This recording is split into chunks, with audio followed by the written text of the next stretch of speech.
children. Welcome back to English grammar classes. Today we begin with 11th chapter from your grammar textbook, Finite and Non-Finite Verbs. So let's begin. Finite verb. Look at these sentences. So now all of you pay attention over here. I go to the market every day. Here, which is the verb? Go, isn't it? The verb is go. Raghu goes to the office by the metro. Again, what is the verb in the sentence? Goes. Sadiq and Shamita go to school with their father. Again, here, what is the verb? Go. Rita went to the bakery, which is the verb in the sentence? Went. Here, in this sentence, you find the subject first person, that is I. Here, Raghu goes to the office by the metro. Second person. Now, Sadiq and Shamita, they are two, plural. This is the subject here which we have as plural. Again, Rita went to the library, single subject. So, if you see in these four sentences, what do you find? Yes, we find in the first sentence, first three sentences, the verb go. It changes its form depending on the subject. Here when I talked about the first person, we use this verb with the first sentence. First person. So it was I would go. First person, so it's go. Simple form of verb, base form of verb. But here when I talked about the subject, so this go, the verb form changed. It became goes. And here in this third sentence, when there are two people, the plural, it is go. So you got the difference in these three sentences. The verb go, it changes its form depending upon the subject. Look here. I go, Raghu goes, and Sadiq and Shamita go. The verb is controlled or limited by the person and number of the subject. Number means singular or plural. Person, first person, second person, third person. In the fourth sentence, that is the fourth example, Rita went to the bakery. The verb go changes to the past tense. See here, it is past form, isn't it? Past tense. Go का past tense क्या होता है? Went. So the verb go changes to the past tense when to show time. So we notice that the verb undergoes three types of changes. That the verb has to change in three types. When changes according to the number. That is, the subject is in singular. His subject is in first person, second person or third person. Number means singular or plural. And tense. What tense it is. Whether it's in past or present. Is that clear? So, in such cases, the verb is said to be a finite verb. Is that clear?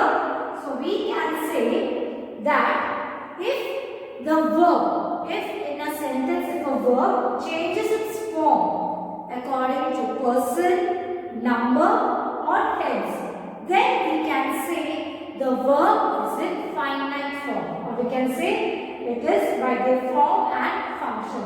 So this is the definition of finite. A finite verb is a verb that changes its form according to person, number and tense.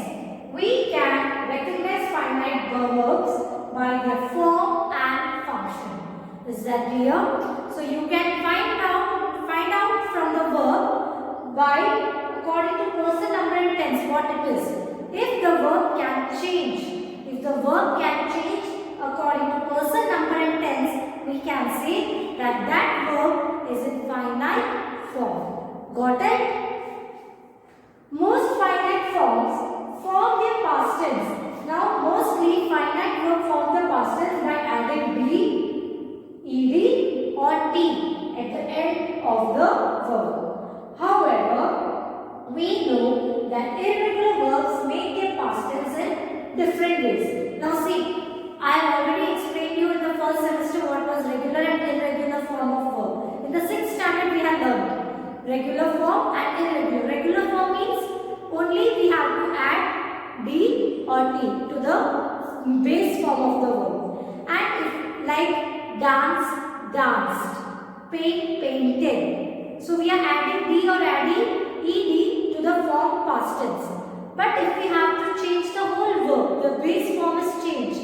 Then like go, went, sleep, slept. So in such cases, that is known as irregular verb. So the verbs that the whole base form is changed, such verbs are known as irregular verbs. Now see the example. See the examples given here. Most finite verbs form their past tense form by adding D, ED or T at the end. However, we know that irregular verbs make their past tense in different ways. She danced gracefully. Here, the base form of dance is dance. And here we have to add ED, isn't it? To make it past tense. They ate their dinner and left. Ate. The base form of ate is eat. Eat, ate. And left base form is leave. So this is irregular form. And here the past tense is a regular form of verb. Here it is an irregular form. So you have to keep in mind that mostly finite verbs are added to form their past tense by adding D, ED or T. In the simple present tense, now we are talking about the simple present tense. In simple present tense, finite verbs have an S at the end of the end when the subject is in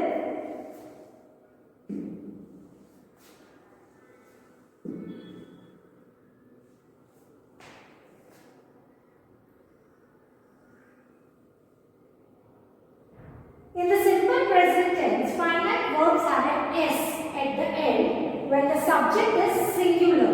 When we are talking about single person, singular subject, then what we do? We add S to the verb. Okay, so we add S to the verb. Sahil cooks tasty food. See, we have added S to the base form of the verb. Sahil is a singular subject, so we have added S. He writes poems very well. Again, we have added S to the subject. Again, singular subject. So when we add the simple present tense, we add S to the verb when the subject is in singular. Got it? India is an ancient civilization. India is not a singular as well as plural. It is considered as a whole. So we write here India is an ancient civilization. Got it? All sentences and clauses have at least one finite verb. If they don't, they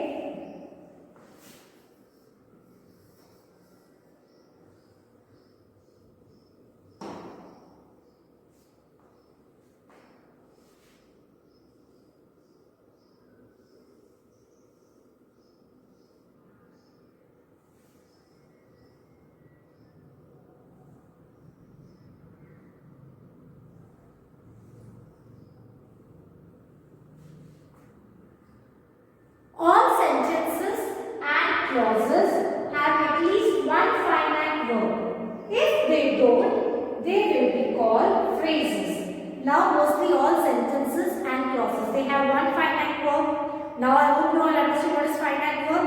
A verb that changes its form according to person, number or tense. So here all sentences and clauses have at least one finite verb. And if they don't have finite verb, they will be called as phrases. अगर finite verb नहीं होता है sentence में, that means they are known as phrases. Now see here, we are brave girls. R is finite, isn't it? Because R can be changed number according to the person. So it is a sentence. See the next example. To walk from here to Main Street. Do we have any finite verb over here? No. So it is a phrase. If we have a finite verb, it will be a sentence. If we don't have a finite verb in a sentence, it will be called as phrase. Rashid plays the flute in a band. Plays is finite. Plays is finite. Why? Because it can change. This play, the verb can be changed according to the person, number or tense. So here, this finite verb is a sentence. But if I say only write, enjoy the evening, do we have any verb here? No finite verb. So it is a phrase. Understood, children? Okay.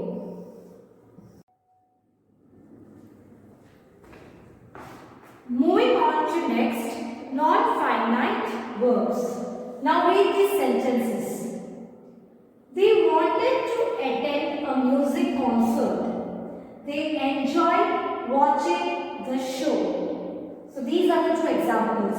They wanted to attend a music concert. They enjoyed watching the show. In these two sentences, the verbs wanted and enjoyed both are in the past tense form. Can you find ed? Do you find ed? Yes. So they are called as finite verb. Why? Because they can be changed according to the number, person or tense. We also have here the verbs to attend and watching. Now here we have one more word. What are those? To attend and watching. We have two more verbs in the sentences. Here first one is wanted and enjoyed. Now in the same sentence we have one more verb. To attend. And the second sentence we have the next word, that is watching. Now these two verbs are not limited or controlled by person, number or tense. That means उनको control नहीं करता वो.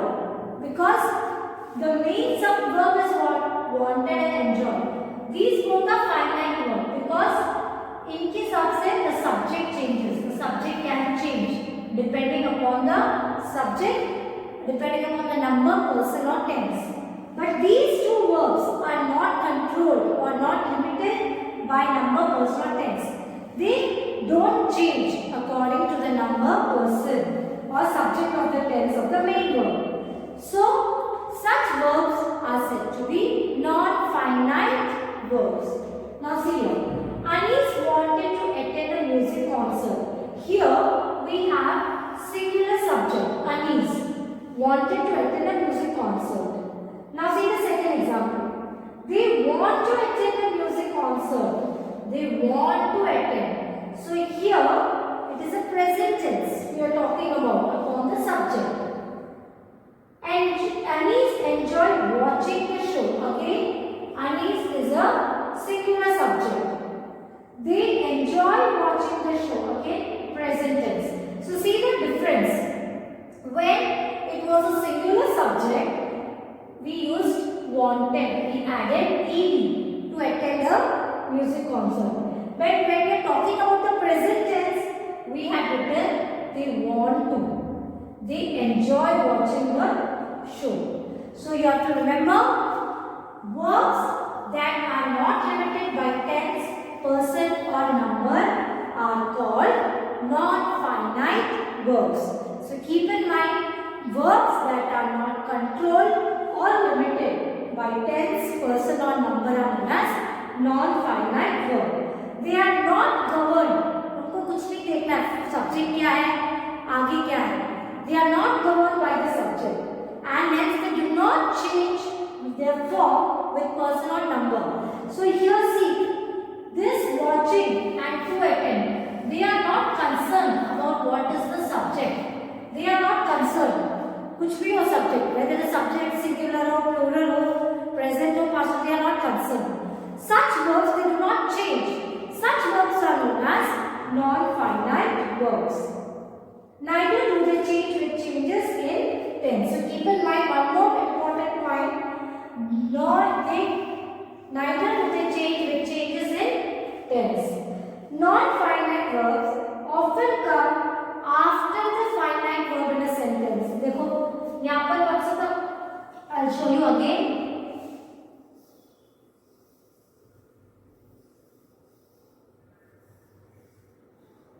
I'll show you again.